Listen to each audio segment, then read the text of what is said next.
A row has broken out between the traditional betting agency Tabcorp and the online bookmakers that are eating into its profits. Tabcorp is calling for national tax laws, accusing the online agencies of getting an unfair advantage through generous tax laws set up in the Northern Territory. But the online industry says Tabcorp is simply crying poor. Melbourne may be Australia's sporting capital. But Darwin is the country's online betting capital, home to some of the world's biggest agencies, taking in more than $8 billion in the past financial year. The Territory government wants to keep it that way, introducing a tax cap 5 years ago to stop other states from attracting the industry. What we're happy with is the economic multipliers that come throughout having these businesses in the Territory. It's not just about the level of tax that a bookmaker pays, it's also about the staff that are employed there, where they live, where they spend their money, their partners and their families.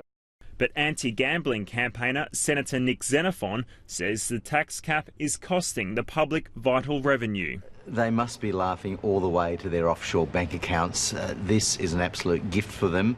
Item 3 of the agenda is the adoption. The tax laws have also caught the ire of bookmaker giant Tabcorp. It can't take advantage of the Territory laws because it's not an online-only operation. And at this year's annual general meeting, Chair Paula Dwyer launched an attack, calling for unified tax laws across the country.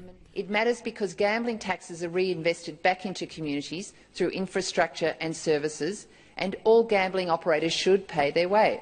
In New South Wales, Tabcorp pays a proportional tax rate with no cap. There, the company made $1 billion from bets last year. It paid $154 million in tax, which is 15% of its profits. Compare that to international company William Hill, which owns the online brands Tom Waterhouse, Sportingbet and Centrebet.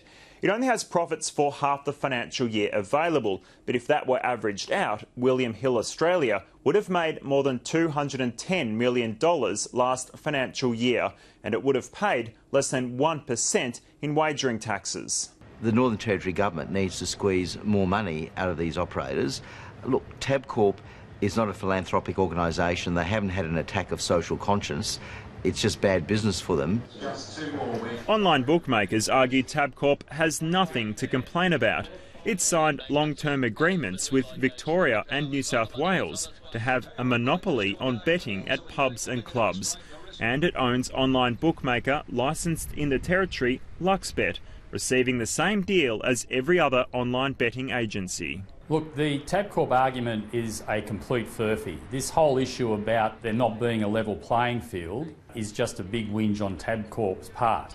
Now, if Tabcorp want to level the playing field, then what they should do is relinquish their monopoly rights and open up the land-based bricks and mortar retail business to competition.